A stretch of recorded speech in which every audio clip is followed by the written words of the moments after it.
गुरुर्ब्रह्मा गुरुर्विष्णु गुरुर्देवो महेश्वरः गुरुसाक्षात् परं ब्रह्म तस्मै श्री गुरवे नमः।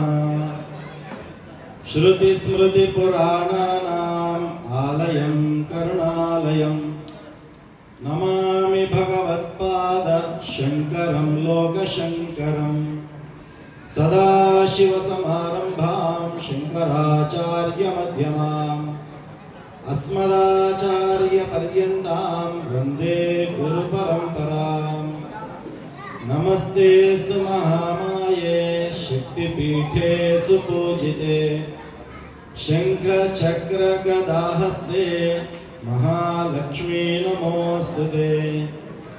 या देवी सर्वभूतेषु शक्तिरूपेण संस्थिता नमस्तस्यै नमस्तस्यै नमस्तस्यै नमो नमः।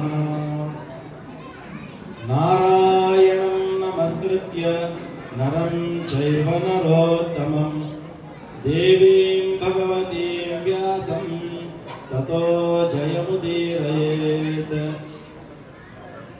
नमस्ते अस्तु भगवन् विश्वेश्वराय महादेवाय त्र्यंबकाय त्रिपुरांतकाय त्रिकाग्निकालाय कालाग्निरुद्राय नीलकंठाय मृत्युंजयाय सर्वेश्वराय सदाशिवाय श्रीमन्महादेवाय नमः। अंदर जपा हर नमः पार्वतीपतये। कंपौंड दाटी కూడా పోవడం లే భగవతి నామస్మరణ శ్రీశైలంలో ఉన్న గర్భాలయంలో ఉన్న స్వామికి ఇంపియాల మన శరణం కోసం హర నమ పార్వతీపతయే। ఓం నమః శివాయ ఓం నమః శివాయ ఓం నమః శివాయ ఓం నమః శివాయ ఓం నమః శివాయ। सभाय नमः श्रीमात्रे नमः। नेडु नारायणपेट जिल्ला मरिकल मंडल केंद्रंलो श्री भ्रमरांबा समेत मल्लिकार्जुन स्वामी परम पावन देवस्थान प्रांगणंलो आध्यात्मिक प्रवचन मालिकल संदर्भंगा ఎంతో అద్భుతమైనటువంటి ఒక ధార్మిక కార్యక్రమాన్ని మీరందరూ కూడా చేపట్టడం చాలా సంతోషదాయకమైనటువంటి విషయం। అందులో భాగంగా ఈరోజు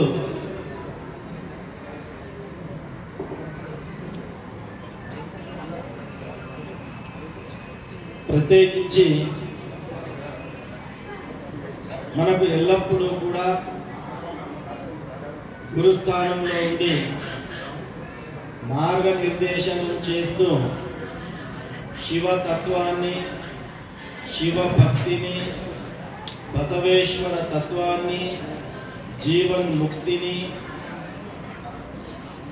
బోధిస్తూ మార్గదర్శనం చేస్తున్నటువంటి పూజ్యులు మా అత్యంత ఆత్మీయులు పశ్చిమాద్రి సంస్థాన విరక్త మఠం ప్రస్తుత మఠాధీశులు శ్రీ పంచమ సిద్ధలింగ స్వాముల వారికి ప్రత్యేకించి తులాభార కార్యక్రమము మరియు లక్ష పుష్పార్చన కార్యక్రమాన్ని గావించుకోవడము ఇది అత్యంత సౌభాగ్యదాయకమైనటువంటి విషయము। భక్తులందరికీ కూడా సాక్షాత్తు భగవంతునికే మనము ఆ యొక్క పుష్పార్చన కార్యక్రమం జరుగుతున్నట్టుగా అనుసంధానం చేసుకొని మీరందరూ కూడా ఈ కార్యక్రమంలో పాలు పంచుకోవడము చాలా సంతోషదాయకమైనటువంటి విషయం।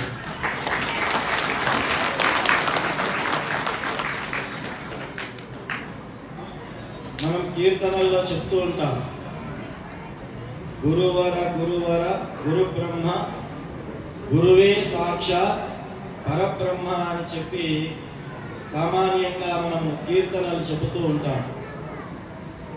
వేదంలో కూడా మనకు సర్వసాధారణంగా చెప్పినటువంటిది ఆ మంత్రంతోనే మొదట నేను ప్రారంభం చేశాను.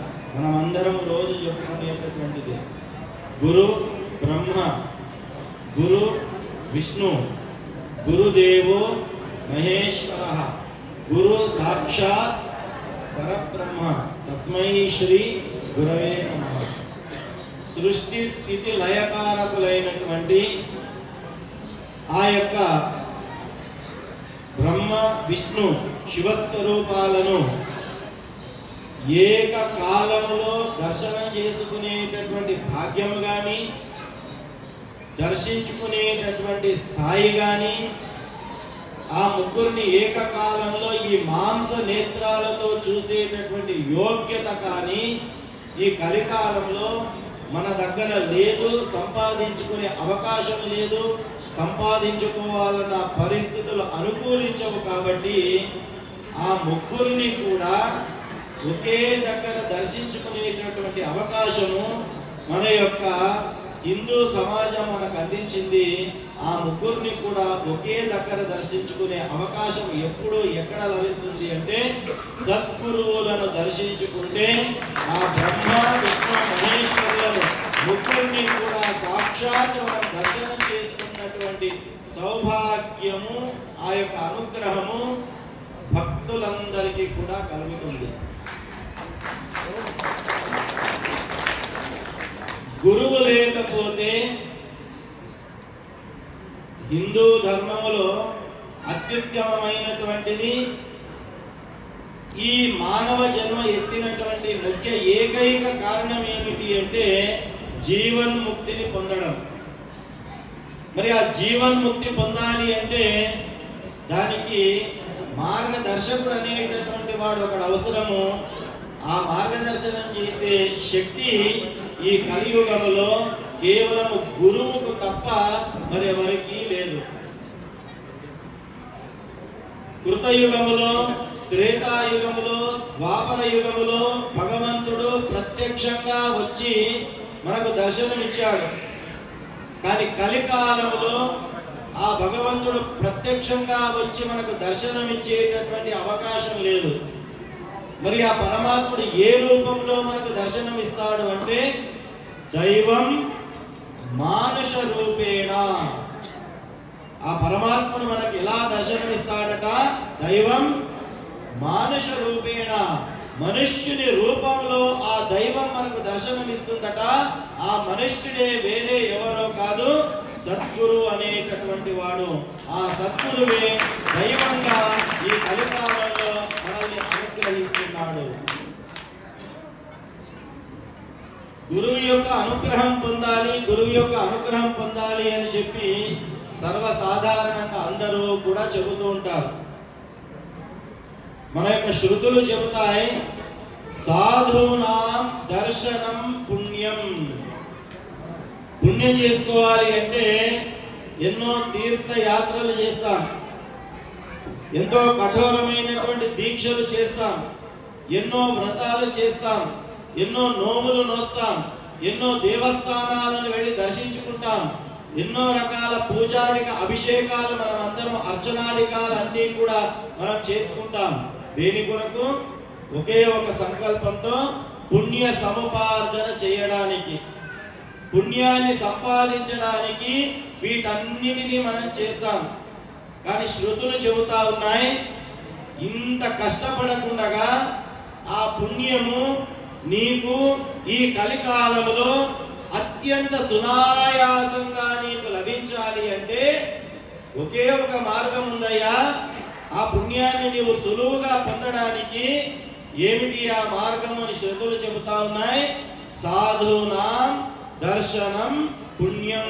సాధు పుంగువులను దర్శనం చేసుకున్నంత మాత్రాన్నే అపారమైనటువంటి పుణ్యాన్ని మూట కట్టుకుంటారు అని చెప్పి మనకు శాస్త్రం చెబుతూ ఉన్నది. కాబట్టి సాధువుల దర్శనం చేసుకోవాలి, గురువుల దర్శనం చేసుకోవాలి. గురువుల అనుగ్రహం పొందాలి అని చెప్పి మనకు వేద శాస్త్ర ఇతిహాస పురాణాలు ఉపనిషత్తులు ఉపోపనిషత్తులు అన్నీ కూడా కోడై కూస్తూ ఉన్నాయి. గురువు దగ్గర ఉన్నటువంటి అంతటి శక్తి ఏమిటి, గురువు దగ్గర ఉన్నటువంటి అటువంటి మహత్తు ఏమిటి అంటే,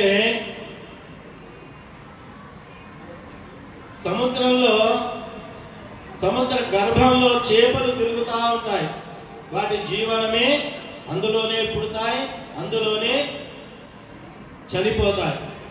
ఆ సముద్ర గర్భంలో తిరిగేటటువంటి చేపలు గుడ్లు పెడతాయి. చేపలు ఏం చేస్తాయి? ఆ నీళ్లలోనే గుడ్లు పెడతాయి. ఆ చేప గుడ్డు పెట్టిన తర్వాత ఆ గుడ్డు పక్వం చెందాలి, అందులో నుంచి మళ్ళీ పిల్లలు బయటికి రావాలి అంటే అది ఎప్పుడు సాధ్యమవుతుంది అంటే, ఏ చేప అయితే నీళ్లలో గుడ్లను పెడుతూ ఉందో, ఏ గుడ్లైతే ఆ సముద్ర జలాలలో తేలి ఆడుతూ ఉంటాయో, ఆ తల్లి చేప తదేకంగా గనక ఆ గుడ్లను గనక చూసినట్టయితే, అది చూడకుండా 100 సంవత్సరాలున్నా ఆ గుడ్లలో నుంచి పిల్లలు బయటికి రావు. ఆ చేప గుడ్లలో నుంచి చేప పిల్లలు బయటికి రావాలి అంటే ఆ తల్లి చేప తదేక దృష్టితో తన దృష్టిని తను పెట్టినటువంటి తన చూపును ఎప్పుడైతే గుడ్ల పైన సంధిస్తుందో ఆ మరుక్షణమే ఆ గుడ్లలో నుంచి చేప పిల్ల బయటికి వస్తుంది. అంటే ఆ చేప చూడండి, గుడ్డును తాకకుండా కేవలము తన దృష్టితోనే ఆ గుడ్లలో ఉన్న పిల్లలను బయటికి వచ్చినట్టు చేస్తుంది. మరి ఒక చేప యొక్క కను చూపుకు దృష్టికి అంత శక్తి ఉంటే సద్గురువు యొక్క దృష్టిలో ఎంతటి శక్తి ఉంటుందో మనం అందరం కూడా ఆలోచించాలి. కాబట్టి గురువులను దర్శనం ఎందుకు చేసుకోవాలి అంటే, వారల సద్గురువులు కూర్చున్నప్పుడు ఇక్కడ ఉన్నటువంటి భక్తుల్లో ఎవరినైనా తదేకంగా వారు చూశారు అంటే అప్పుడు అర్థం చేసుకోవాలా, ఉన్న దారిద్ర్యం అంతా తొలగిపోయి గురువు అనుగ్రహం లభించింది. ఇక నా జీవనంలో ముళ్ళ బాట రాళ్ల బాట మొత్తము పక్కకు వెళ్ళి నా జీవనం మొత్తము కూడా జీవన ప్రయాణం పూల బాటలో సాగుతుంది అని చెప్పడానికి ఒకే ఒక దృష్టాంతము గురువు యొక్క దృష్టి శిష్యులపై పడడం. గురువు యొక్క దృష్టికి అంతటి మహత్వం ఉన్నది. ఇంతేనా అంటే, తాబేలు తెలుసు మనకు, ఉభయ చరజీవి అంటారు. అది నీళ్లలోనూ బతకగలదు, భూమిపైన బతకగలదు. ఆ నీళ్లలో ఉన్నటువంటి తాబేలు గుడ్లు పెట్టాల్సి వస్తే అది నీళ్లలో గుడ్లు పెట్టదు. ఎన్ని కిలోమీటర్ల దూరమైనా కూడా ఈదుకుంటూ వచ్చి నదీ తీరము కానీ సముద్ర తీరము కానీ ఎక్కడైతే ఇసుక తిన్నలుంటాయో సుదూర ప్రయాణం చేసి ఆ ఇసుక దిబ్బలు ఇసుక తిన్నల దగ్గరికి వచ్చి తన కాళ్లతో ఎంచక్క ఆ ఇసుకను కూడా మొత్తం తోవి గుంతలా చేసి తన గుడ్లు అక్కడ ఇక్కడ కాకుండా తాను తోవినటువంటి ఆ గుంతలోనే గుడ్లను పడేటట్టుగా ఆ యొక్క తాబేలు గుడ్లను విడుస్తుంది. విడిచి ఆ తాబేలు ఏం చేస్తుంది అంటే, మళ్ళీ అదే తన కాళ్లతో ఎట్లాగైతే ఆ యొక్క గుంతను తవ్వితో గుడ్లు పెట్టిన తర్వాత యథావిధిగా ఆ మట్టిని ఆ గుడ్ల పైన వేసి మూసి వేస్తుంది, ఆ గుడ్లు కనిపించకుండా. ఆ రకంగా చేసి మళ్ళీ తిరిగి సముద్రంలోనికి వెళుతుంది. అలా వెళ్ళినటువంటి తాబేలు ఒకవేళ తను గుడ్డు పెట్టినటువంటి విషయాన్ని కనుక మర్చిపోయింది అంటే 1 నెల అయినా గుడ్లు పెట్టి 2 నెలలైనా 6 నెలలైనా సంవత్సరమైనా 5 సంవత్సరాలైనా 10 సంవత్సరాలైనా గుడ్డు అలాగే ఉంటుంది, కానీ గుడ్డు పొదగబడదు. గుడ్డులో నుంచి తాబేలు పిల్లలు బయటికి రావు. మరి ఆ గుడ్డు ఎప్పుడు పొదుగుతుంది, గుడ్లలో నుంచి తాబేలు పిల్లలు ఎప్పుడు బయటికి వస్తాయంటే, ఆ గుడ్లను పెట్టి వెళ్ళినటువంటి తాబేలు మర్చిపోయి ఎప్పుడో ఒకప్పుడు జ్ఞాపిక తెచ్చుకొని అయ్యో నేను ఫలానా రోజు ఇంత దూరం ఈదుకుంటూ పోయి ఫలానా స్థలంలో నేను గుంతలు తవ్వి అందులో గుడ్లు పెట్టాను కదా, ఆ గుడ్లు ఎక్కడ ఉన్నాయి ఏమైపోయినాయి అని చెప్పి ఏ క్షణంలో అయితే తాబేలు తన మనస్సులో స్మరిస్తుందో గుడ్లను, ఆ క్షణంలోనే ఆ గుడ్లు పొదుగుతాయి, ఆ గుడ్లలో నుంచి తాబేలు బయటికి వస్తాయి. ఆ తాబేలు తన యొక్క ధ్యాసను గుడ్ల పైన తీసుకుని వెళ్ళేంత వరకు కూడా గుడ్లు పొదగబడవు, పిల్లలు బయటికి రావు. ఎక్కడో గుడ్లు పెట్టిన తాబేలు ఎన్నో వందల కిలోమీటర్ల దూరంలో ఎక్కడో సముద్ర గర్భంలో ఉన్నటువంటి ఆ తాబేలు తాను పెట్టినటువంటి గుడ్లను ఎక్కడో ఉన్న దగ్గర తాను స్మరించుకుంటే చాలు, ఆ గుడ్లు పొదిగి ఆ గుడ్లలో నుంచి పిల్లలు ఎలాగైతే బయటికి వస్తాయో, గురువు అనేటటువంటి వాడు ఎక్కడ ఉన్నప్పటికీ కూడా, ఏ ప్రాంతంలో ఉన్నప్పటికీ కూడా, ఏ అవస్థలో ఉన్నప్పటికీ కూడా, ఏ దశలో ఉన్నప్పటికీ కూడా, ఏ భక్తున్నైతే ఏ శిష్యున్నైతే తన మనస్సులో స్మరించుకుంటాడో, గుర్తు చేసుకుంటాడో, ఆ భక్తుని గురించి ఆలోచిస్తాడో, ఆ క్షణమే ఆ భక్తుడి యొక్క సకల దారిద్ర్యాలన్నీ కూడా పటాపంచలై గురువు యొక్క అనుగ్రహం ఆ భక్తుడికి కలుగుతుంది. గురువు యొక్క స్మరణకు, గురువు యొక్క అంతర్దృష్టికి అంతటి శక్తి ఉంది అని చెప్పి మనకు శాస్త్రాలు చెబుతా ఉన్నాయి. అంతే అంటారా?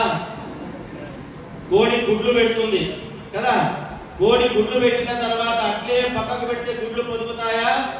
లేదు. మళ్ళా తల్లి కోడి గుడ్ల పైన కూర్చొని ఆ శరీరం, ఆ తల్లి యొక్క శరీరం యొక్క వెచ్చదనం ఆ గుడ్లకు తాకినప్పుడు ఆ వేడికి ఏమవుతుంది? పిల్లలు బయటికి వస్తాయి. అదే మీరు చేతిలో తీసుకొని పలగొట్టండి, పిల్లలు వస్తాయా? వ్యర్థం వస్తుంది అందులో నుంచి మనం పలగొడితే పిల్లలు వస్తాయా? రావు. మరి ఎవరి ద్వారా పొదగబడాలని? తల్లి కోడి ద్వారా పొదగబడాలి. ఎప్పుడైతే ఆ తల్లి శరీరం యొక్క వేడి ఆ గుడ్లకు తాకుతుందో, అది కదలకుండా గుడ్లను ఆని కూర్చుంటుందో, ఆ తల్లి శరీరం యొక్క వేడి ద్వారా అందులో నుంచి పిల్లలు బయటికి వస్తాయి. అంటే కోడి దానిని తాకితేనే పిల్లలు బయటికి వస్తాయి, లేకపోతే రాదు. గురువు యొక్క శక్తి కూడా అంతే. గురువు కూడా ఎవరినైనా శిరస్సును గాని శరీరాన్ని గాని తాకి వాడిని ఆశీర్వదించాడు అంటే ఆ రోజు గురువు యొక్క సంపూర్ణ అనుగ్రహము ఆ భక్తుడికి, ఆ శిష్యుడికి దొరికింది అని అర్థం. గురువు యొక్క స్పర్శకు శక్తి ఉంటుంది. కాబట్టి మామూలు జీవాలైనటువంటి ఒక చేప దృష్టికి అంత శక్తి ఉన్నప్పుడు, ఒక తాబేలు స్మరణకు అంత శక్తి ఉన్నప్పుడు, ఒక కోడి స్పర్శకంత శక్తి ఉన్నప్పుడు, ఒక సద్గురు యొక్క చూపుకు, సద్గురు యొక్క స్పర్శకు, సద్గురు యొక్క స్మరణకు ఎంత శక్తి ఉంటుందో మనం అందరం కూడా బేరీజు వేసుకోవచ్చు.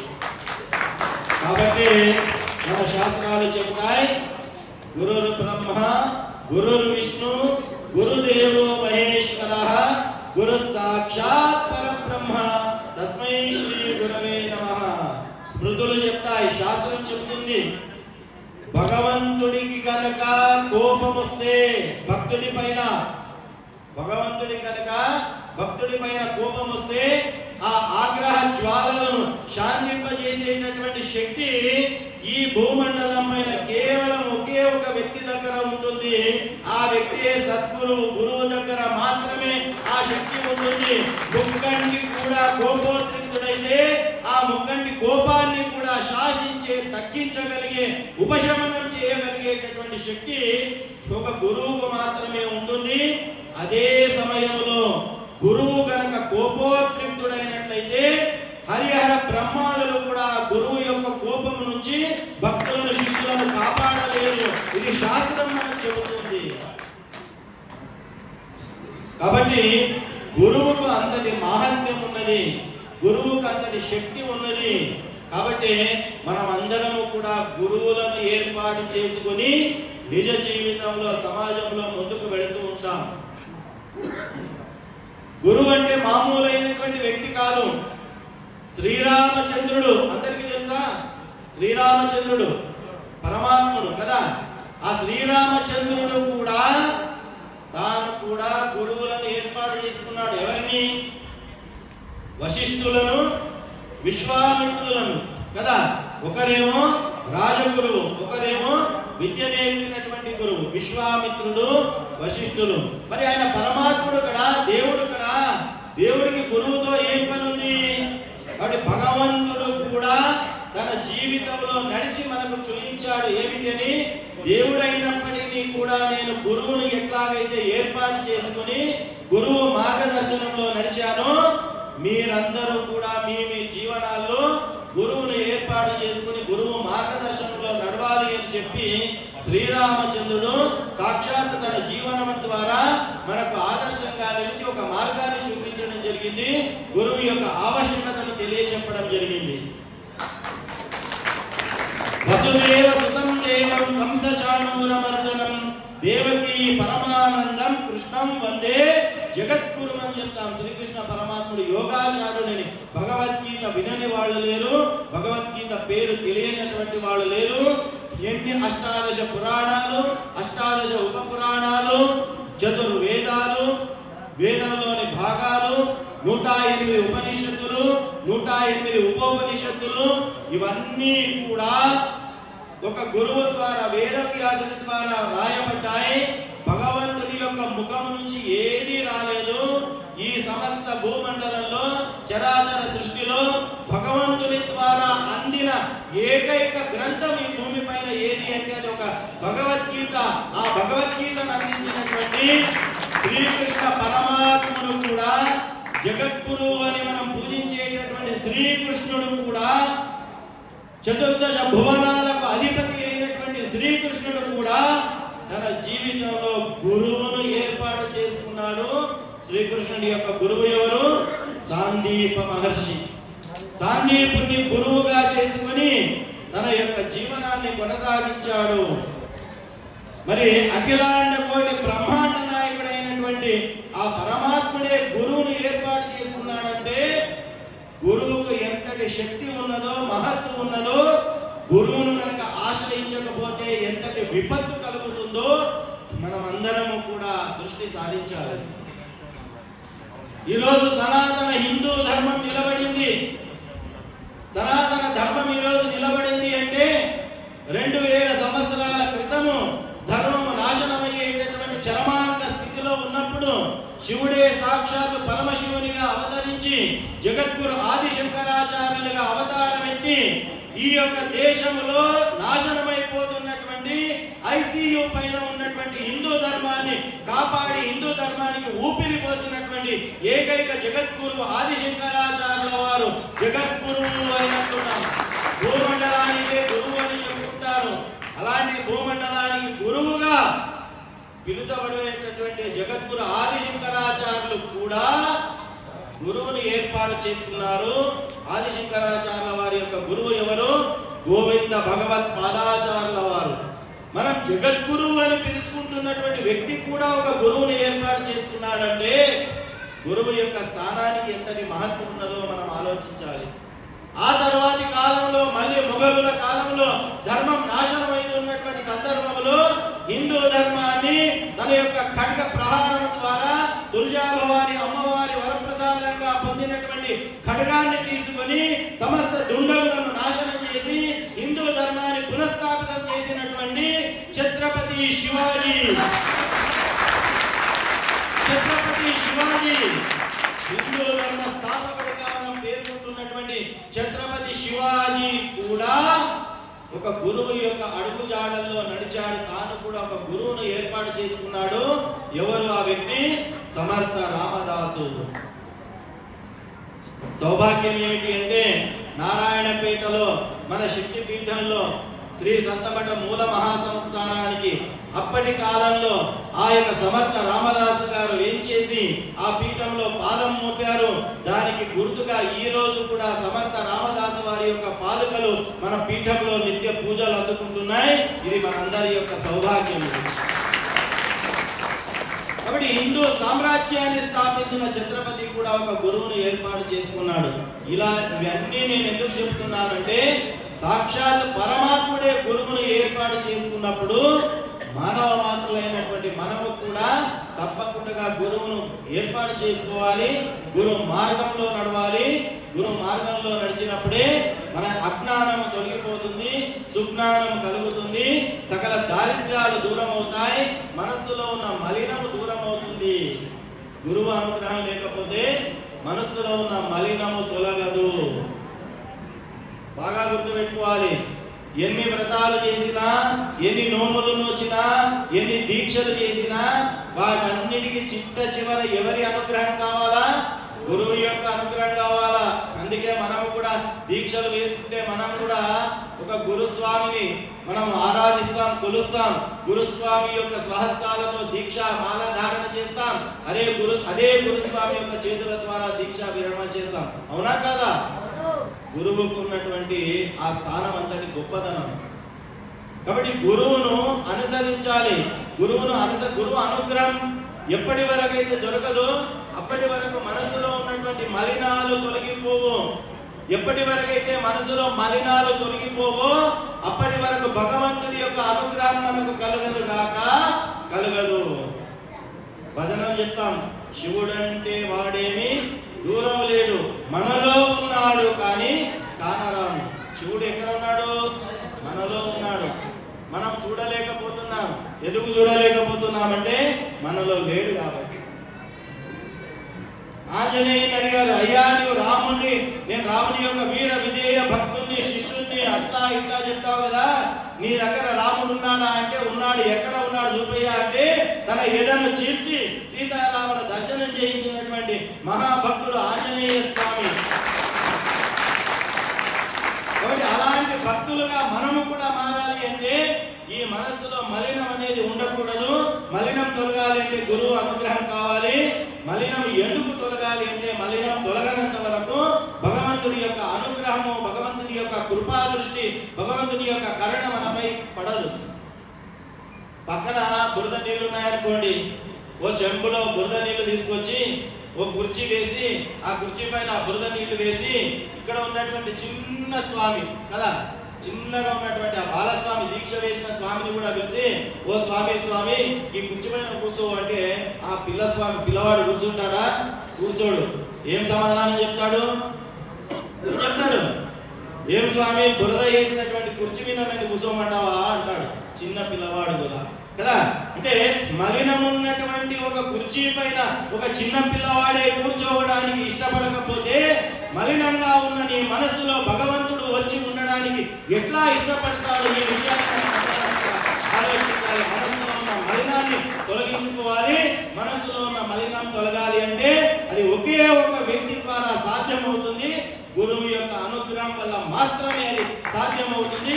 గురువు లేనిదే భగవంతుని దర్శనం కలగదు, గురువు లేనిదే మోక్షము పొందదు అనే విషయాన్ని మీకు అందరికీ కూడా తెలియజేస్తూ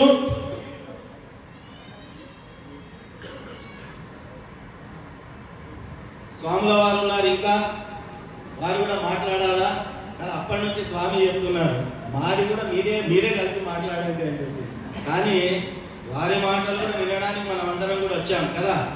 కాబట్టి మనం అందరం కూడా ఇంతకుముందు వచ్చినప్పుడు కూడా నేను ఈ మాటను చెప్పాను, మళ్ళీ పునరావృతం చేస్తున్నాను.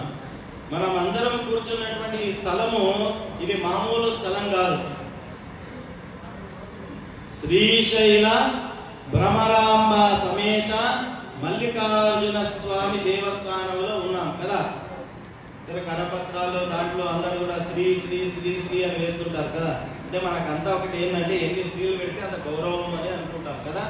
కానీ ఒక శ్రీ ఎక్కడ వాడాలా, శ్రీ శ్రీ శ్రీ అని 3 సార్లు ఎక్కడ వాడాలా తెలియక మనిషి ముందల గురువు ముందల పెట్టాల్సిన స్త్రీని దేవుడు ముందు, దేవుడి పేరు ముందు పెట్టాల్సినటువంటిది మనుషుల ముందు ఇలా పెడుతూ ఉంటాం తెలియక. సరే, ఈ ధర్మ సూక్ష్మాలు తర్వాత మనం చర్చించుకుందాం. ఇక్కడైతే మనం ఈ స్థలంలో కూర్చున్నామో భ్రమరాంబ సమేత శ్రీశైల మల్లికార్జున స్వామి దేవస్థానము. ఇది అత్యంత పురాతనమైనటువంటి శివాలయము. ఒకటి బాగా గుర్తుపెట్టుకోండి, కాశీలో ఉన్న విశ్వనాథుడికి, శ్రీశైలంలో ఉన్నటువంటి మల్లికార్జున స్వామికి, కేదారేశ్వరంలో ఉన్నటువంటి కేదారేశ్వరుడికి, భీమాలో ఉన్నటువంటి భీమాశంకరుడికి, నాసిక్లో ఉన్నటువంటి త్రయంబకేశ్వరుడికి, సోమనాథులో ఉన్నటువంటి సోమనాథుడికి సమానమైనటువంటి క్షేత్రము మన శివాలయం అనే విషయాన్ని మీరు ఎవరు మర్చిపోతారు. అత్యంత పురాతనమైనటువంటి శివాలయం, కొలిచిన వారికి కొంగు బంగారం. స్వామి, మీరేమో అన్ని క్షేత్రాలతో సమానమైనటువంటి క్షేత్రము మన మరికల్లో ఉన్నటువంటి శ్రీశైల భ్రమరాంబ సమేత మల్లికార్జున స్వామి దేవాలయం అని ఇంత గట్టిగా చెప్తున్నారు.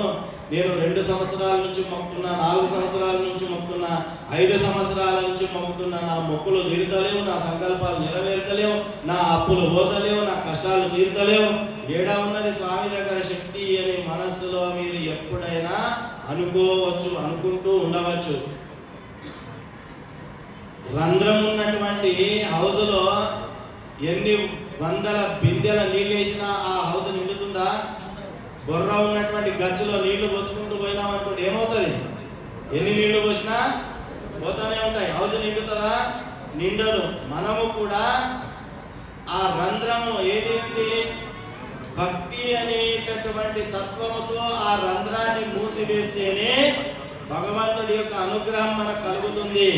ఆ రంధ్రం ఏంటి అంటే మన మనస్సులో ఉన్నటువంటి అరిషడ్ వర్గాలు. అరి అంటే శత్రువులు, 6 మంది శత్రువులు అంట. మనకేమో ఇంటి పక్కన ఉన్నోడు, ఇంటి ముందు ఉన్నోడు, ఇంటి ఉన్నోడు శత్రువులా కనిపిస్తారు. శత్రువు ఎక్కడో లేడు, మనలోనే శత్రువు ఉన్నాడు.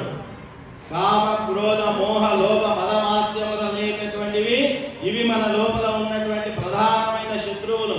ఈ శత్రువులను ఎప్పటి వరకైతే కట్టడి చేయమో అప్పటి వరకు భగవంతుడి యొక్క అనుగ్రహం మనకు దొరకదు.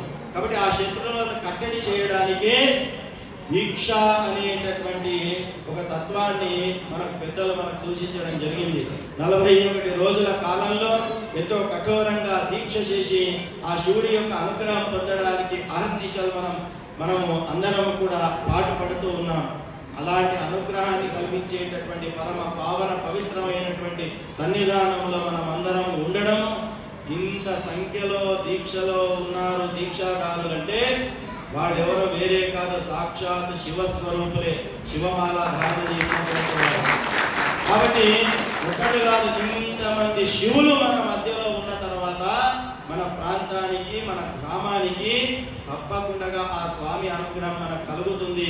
ఆ స్వామి అనుగ్రహం కలిగే రీతిలో మనమందరం కూడా ఆ ధర్మ మార్గంలో ముందుకు నడవాలి అని చెప్పి మిమ్మల్ని అందరినీ కూడా అనుగ్రహం చేస్తూ ఆ స్వామివారి యొక్క దివ్య ఆశీస్సులను మీకు అందరికీ కూడా అందచేస్తూ ఆ అధిష్టాన దేవత అయినటువంటి మహాలక్ష్మి అమ్మవారి అనుగ్రహం వల్ల కూడా మీ కుటుంబంలో అష్టైశ్వర్యాలు, సిరి సంపదలు కలకాలం తొలతూగాలి అని చెప్పి లక్ష్మీమాత పాదాల చెంత అనంత కోటి ప్రణామాలను సమర్పణ చేసుకుంటూ ఈరోజు దివ్యమైనటువంటి భవ్యమైనటువంటి సన్నివేశాన్ని చూసాం.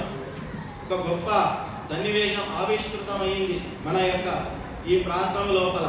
తులాభారము, పుష్పార్చన. నేను అనుకుంటాను తులాభారం అక్కడక్కడ మీరు చూసి ఉండవచ్చు, కానీ ఇలా ఒక పుష్పార్చన జరిగిన కార్యక్రమము బహుశా చాలా మంది కూడా మొట్టమొదటిసారి చూసి ఉంటారు అని చెప్పి నేను అనుకుంటున్నాను. ఆ యొక్క దివ్య దర్శనం పొందే అవకాశాన్ని మన మరికల్ వీరశైవ సమాజం సభ్యులందరూ కూడా కల్పించినందుకు ఒకసారి గట్టిగా వాళ్ళకందరికీ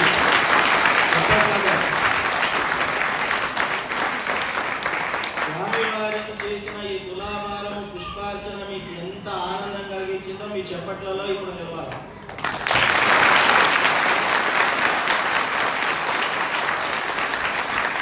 ఇంకా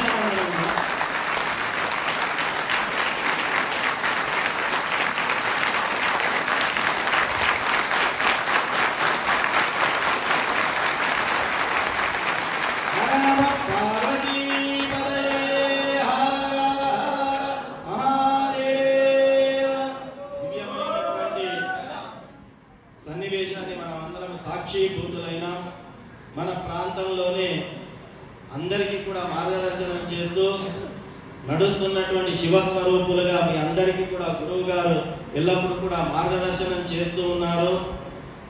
పశ్చిమాద్రి సంస్థాన విరక్త మఠము, నేరేడుగం పీఠము, ప్రస్తుత పీఠాధిపతులు వీరిని పరిచయం చేయాల్సిన అవసరం లేదు ఎవరికి, అందరికీ సుపరిచితులే కదా. స్వామివారు చేస్తున్న కార్యక్రమం గురించి చెప్పాలి. ఆదిత్య పరాశరి స్వామివారు కూడా ప్రస్తావన చేయడం జరిగింది. స్వాముల వారు మార్చి నెల నేరేడుగా మఠం లోపల మార్చి 16, 17, 18 ఈ 3 తేదీలలో పశ్చిమాద్రి సంస్థాన విరక్త మఠం 3వ మఠాధిపతులైనటువంటి 3వ సిద్ధలింగ మహాస్వాముల వారి యొక్క సమాధిని పురస్కరించుకొని వారు సమాధి స్థితులై 60 సంవత్సరాలు పూర్తయిన సందర్భంగా షష్ఠ్యబ్ది ఉత్సవాల పేరిట మార్చి 16, 17, 18 ఈ 3 తేదీలలో దివ్యమైన భవ్యమైన కార్యక్రమానికి స్వాముల వారు శ్రీకారం చుట్టడం జరిగింది. అందులో అతి ముఖ్యమైనటువంటి ఒక సామాజిక కార్యక్రమాన్ని వారు నిర్వహణ చేస్తూ ఉన్నారు. మార్చి 17 వచ్చే నెల 17 తేదీ అందరూ కూడా బాగా గుర్తుపెట్టుకోవాలా. మార్చి 17వ తేదీన సామూహిక వివాహ కార్యక్రమాలను వారు నిర్వహించడానికి సంకల్పించడం జరిగింది. ఈ సామూహిక వివాహ కార్యక్రమాలలో మనకు తెలిసిన వారందరినీ కూడా పాల్గొనేటట్టు మనము ప్రోత్సాహం చేసి పూర్తిగా ఉచితము, వివాహానికి కావలసినటువంటి సరుకులు కానీ ఇతరత్ర వస్తువులు కానీ అన్నీ కూడా స్వామివారే అనుగ్రహం చేసి అందించి వారి కృపాశీర్వచనములతో ఎన్నో జంటలను, 100 జంటలను ఏకం చేయడానికి సంకల్పం తీసుకున్నారు. కాబట్టి ఆ భవ్యమైన సంకల్పానికి మనం అందరం కూడా ఆనాడు రాముడు రామసేతును నిర్మించడానికి ఎలాగైతే వానరులు చిన్న ప్రాణి అయినటువంటి ఉడతకు కూడా తన తోడ్పాటును అందించిందో మనము కూడా అదే రీతిలో మనకు తోచిన రీతిలో తను మన ధన రూపకముగా మనము సమర్పించి ఆ యొక్క ధర్మ కార్యంలో మనం అందరం కూడా పాలు పంచుకోవాలి అని చెప్పి మార్చి 17 సామూహిక వివాహాల గురించి విస్తృతమైన ప్రచారం చేసి కార్యక్రమాన్ని దిగ్విజయం చేయాలి అని చెప్పి ఇంకా వివరాలు ఏమైనా అవసరమైతే మఠం యొక్క కార్యదర్శులను సంప్రదించినట్టయితే నేరేడుగా మఠంలో ఇంకా పూర్తి వివరాలు మీకు అందచేయడం జరుగుతుంది. కాబట్టి మనం అందరం కూడా కార్యక్రమానికి వెళుతున్నామా? ఎవరెవరు వెళుతున్నామా? సార్ చేతులు లేపాలి.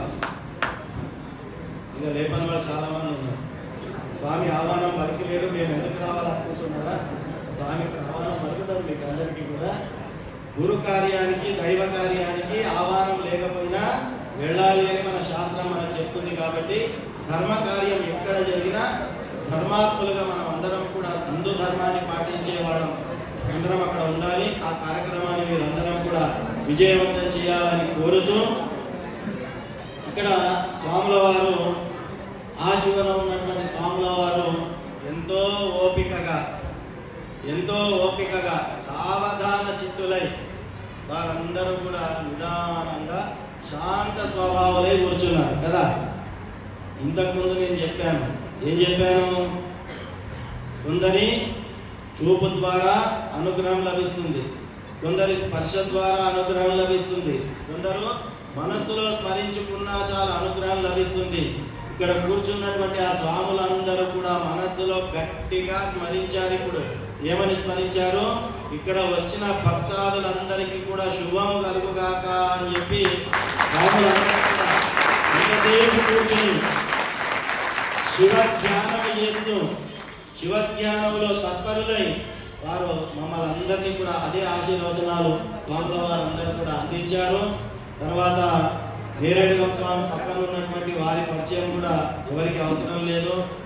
ఆదిత్య పరాశరి స్వామి వారు కూడా ఎంతో గొప్ప కార్యక్రమాలను చేపట్టి అంబాత్రయ త్రిశక్తి పీఠాన్ని స్థాపించి అక్కడ అమ్మవారిని స్థాపించి నిత్య పూజలు చేస్తూ వందలాది వేలాది భక్తులను అనుగ్రహం చేస్తూ ధర్మ సంస్థాపన కొరకు వారు కూడా ఆర్నిశలు కృషి చేస్తూ ఉన్నారు. కాబట్టి ఆ స్వామివారు చేసేటటువంటి కార్యక్రమాలలో కూడా మనం అందరం కూడా మన పీఠము, మన కార్యక్రమము, అది మన సంస్థ అనే భావనతో ఎప్పుడు ఎక్కడ అవకాశం దొరికినా కూడా అందులో అందరం కూడా భాగస్వాములై ఎక్కడ ధర్మం ఉంటుందో అక్కడ మనం అందరము కూడా నిలబడాలి.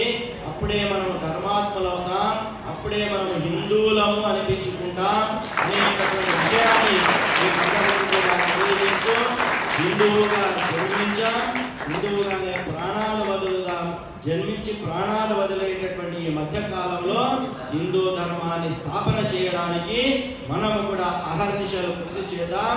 అవసరమైతే ప్రాణాలను కూడా త్యజించడానికి సిద్ధపడి మన ధర్మాన్ని కాపాడుకోవాలి అని చెప్పి మీ అందరికీ కూడా తెలియజేస్తూ, అందరికీ అనేక ఆశీస్సులను అందజేస్తూ కార్యక్రమాన్ని నిర్వహణ చేసినటువంటి ప్రధాన నిర్వాహకులు స్వామివారి పుష్పార్చన కార్యక్రమాన్ని మన లక్కాకుల అయ్యప్ప అడ్వకేట్ గారు, వారి ధర్మపత్ని శ్రీమతి లక్కాకుల కళ్యాణి, డాక్టర్ లక్కాకుల కళ్యాణి గారు, వారి ఇరువురు దంపతులు, వారి కుటుంబము, వారి వీరశైవ సమాజము అందరూ కలిసి ఎంతో గొప్పగా కార్యక్రమం చేశారు.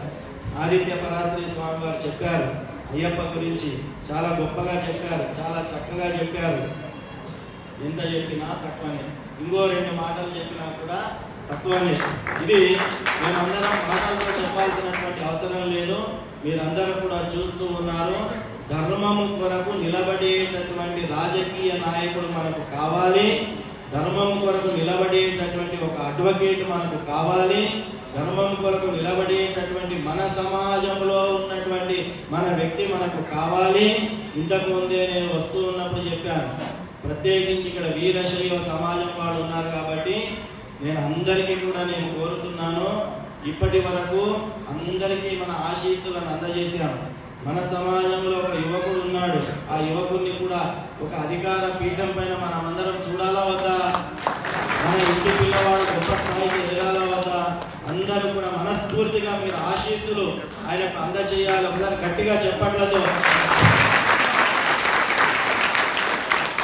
పిల్లవాడికి, ఆ యువకుడికి మీరు అందరు ఆశీస్సులు ఇవ్వాలి అని చెప్పి మీ అందరితో కోరుతూ, ఎన్నో ధర్మ కార్యక్రమాలను అయ్యప్ప దీక్ష ఒకే ఒకటి, వాళ్ళ నాన్నగారు అయ్యప్ప గురుస్వాములు ఎన్నో వందలాది మంది భక్తులకు దీక్ష మాలాధారణ చేసి సన్మార్గాన్ని చూపినటువంటి ప్రాతస్మరణీయులు కీర్తి శేషులు లక్కాకుల జగదీష్ గారు, వారు గురుస్వాములుగా ఉండి ఈ ప్రాంతంలో ఎంతో మందికి దీక్షాధారణ చేశారు. కాబట్టి నాన్న యొక్క వారసత్వాన్ని నేను నిలపాలి అనే ఏకైక సంకల్పంతో చిన్న వయస్సు నుంచి ఆయన కూడా అయ్యప్ప మాల దీక్షాధారణ చేస్తూ ఆయన కూడా వందలాది భక్తులను తన మార్గంలో తీసుకుని వెళ్ళి ధర్మ మార్గంలో తీసుకుని వెళుతున్నాడు. కాబట్టి అటువంటి ధర్మ మార్గంలో వెళ్ళే యువకుడికి మీలాంటి పెద్దల ఆశీస్సులు ఎల్లప్పుడూ కూడా ఉండాలి. ప్రత్యేకించి ఇక్కడ వచ్చిన శివస్వాములు ఇంతకుముందే చెప్పాను, మీరందరూ సాక్షాత్తు శివస్వరూపులు అని చెప్పి మీరందరూ కూడా మనస్ఫూర్తిగా ఆయనను ఆశీర్వదించాలి అని చెప్పి కోరుతూ, ఒకసారి గట్టిగా చప్పట్లు కొట్టాలి అందరూ గట్టిగా.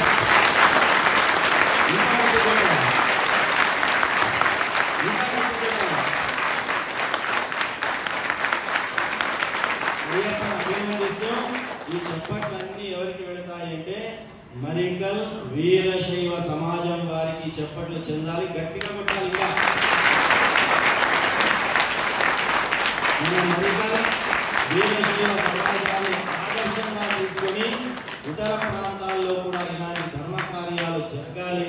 వారు ఆదర్శంగా ఎప్పటికీ నిలుస్తున్నారు, ముందు కూడా నిలవాలి అని చెప్పి మరికల్ వీరశైవ సమాజం వారికి కూడా ప్రత్యేకంగా భ్రమరాంబ సమేత మల్లికార్జున స్వామి వారి ఆశీస్సులను అందజేస్తూ, హరి ఓం తత్సత్. కాయేన వాచా మనసేంద్రియైవ బుద్ధ్యాత్మనా వా ప్రకృతే స్వభావ కరోమి యద్దే సకలం పరస్మై నారాయణాయేతి సమర్పయామి. సర్వం శ్రీ మహాలక్ష్మి శ్రీ సదాశివ చరణారవిందార్పణమస్తు. హర నమః పార్వతీ పతయే.